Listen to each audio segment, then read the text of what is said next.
करेंगे clinical series में anorexia के बारे में, जो कि मोस्ट कॉमनली देखने को मिलता है। बहुत ज़्यादा कॉमन चीज़ है एनोरेक्सिया। कोई भी एक पर्टिकुलर डिजीज होती है, उसमें सबसे ज़्यादा पर्टिकुलर सिम्टम क्या मिलता है? एनोरेक्सिया, अरुचि। ठीक है, मतलब भोजन के प्रति आपकी श्रद्धा ना होना, है ना। आयुर्वेद में इसको क्या कहा गया है? अरुचि कहा गया है। और अगर हम मॉडर्न के एस्पेक्ट्स में बात करते हैं तो क्या कहा जाता है? इसको एनोरेक्सिया नाम दिया जाता है। ठीक है, हम क्या बेसिकली क्या होता है, इसमें लॉस हो जाता है या लैक होता है आपका एपेटाइट, मतलब भूख ही नहीं लगती। ठीक है, तो उसको हम क्या कहते हैं? एनोरेक्सिया कहते हैं। इसमें हम डिस्कस करेंगे क्या क्या हमारा आयुर्वेदिक ट्रीटमेंट रहेगा, क्या हमारा एलोपैथी के एस्पेक्ट्स पे क्या ट्रीटमेंट रहेगा, सारी चीजें हम बात करेंगे। सबसे पहले हम बात करते हैं कि एक्चुअल में कॉज क्या है, एनोरेक्सिया का कॉज क्या होता है। कुछ मेडिकल कॉज हो सकते हैं, जैसे कोई इन्फेक्शन हुआ, लाइक फ्लू हो गया, टीबी हुआ, हेपेटाइटिस हुआ, तो उस टाइम पे भी क्या देखने को मिलेगा? एनोरेक्सिया मिलेगा। जीआईटी से रिलेटेड कोई प्रॉब्लम है, लाइक गैस्ट्राइटिस है, ठीक है, इन्फ्लेमेशन हो चुका है, अल्सर्स हैं या आईबीएस है, इरिटेबल बाउल सिंड्रोम है, ठीक है, पूरी तरह, या तो कॉन्स्टिपेशन वगैरह है, जिसमें बहुत सारी डिजीज आईबीएस के अंदर आ जाती हैं।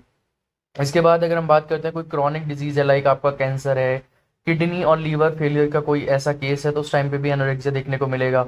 मेडिकेशंस लाइक आपकी एंटीबायोटिक लंबे समय से चल रही हैं या फिर कीमोथेरेपी लंबे समय से चल रही है, तो उस टाइम पे भी आपको एनोरेक्सिया कॉमन देखने को मिल जाएगा। ये तो मेडिकल कॉज हो गए।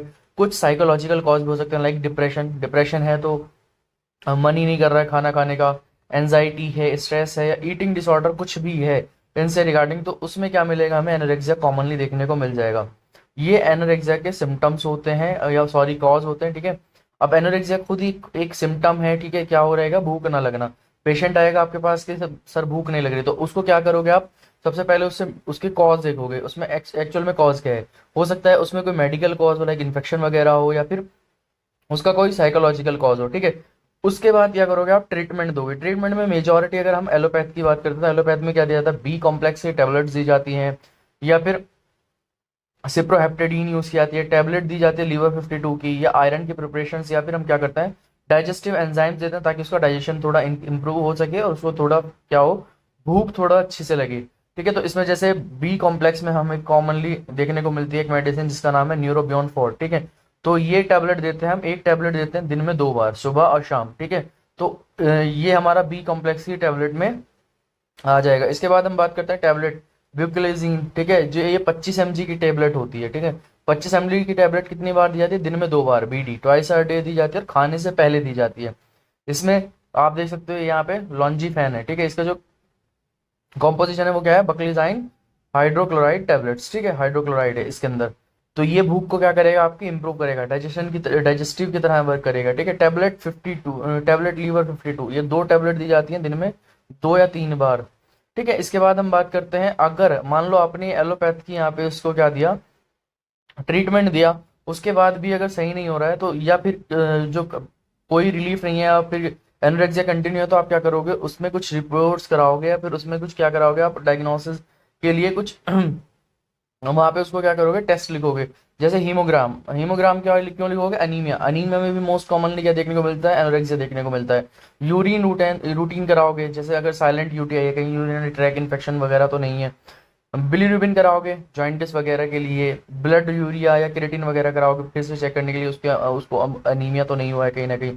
या फिर उसको क्या कराओगे? एक्सरे वगैरह कराओगे, कहीं कोई पल्मोनरी डिजीज तो नहीं है या टीबी वगैरह तो नहीं है, उस टाइम पे उसको ये सारे टेस्ट वहाँ पे किए जाते हैं। अब हम बात करते हैं आयुर्वेद में क्या इसका इलाज है। तो आयुर्वेद में मोस्ट कॉमन इलाज यहाँ पे क्या है? त्रिकटु चूर्ण। तो त्रिकटु चूर्ण क्या करो आप? 102 ग्राम उसे त्रिकटु चूर्ण दो, दिन में 2 बार। ठीक है, और ये जो चूर्ण दोगे आप वो कब दोगे? 15 से 30 मिनट पहले, खाना खाने से 15 से 30 मिनट पहले क्या करो? 102 ग्राम उसको त्रिकटु चूर्ण दो। या फिर चित्रक आदि वटी। चित्रक आदि वटी कितनी देनी है आपको? 250 mg से 500 mg, दिन में 2 बार आप दे सकते हो, लेकिन ये कब देनी है? After meal. ठीक है, त्रिकटु चूर्ण कब देना था? खाने से पहले। और अगर चित्रक आदि वटी दे रहे हो तो खाने के बाद देनी है। शंखवटी की आप 1 से 2 टैबलेट दे सकते हो, जिसमें बीडी आपको यूज करना है, यानी कि आफ्टर, और ये भी जब आपको कब देनी है? आफ्टर मील, खाने के बाद आपको देनी है।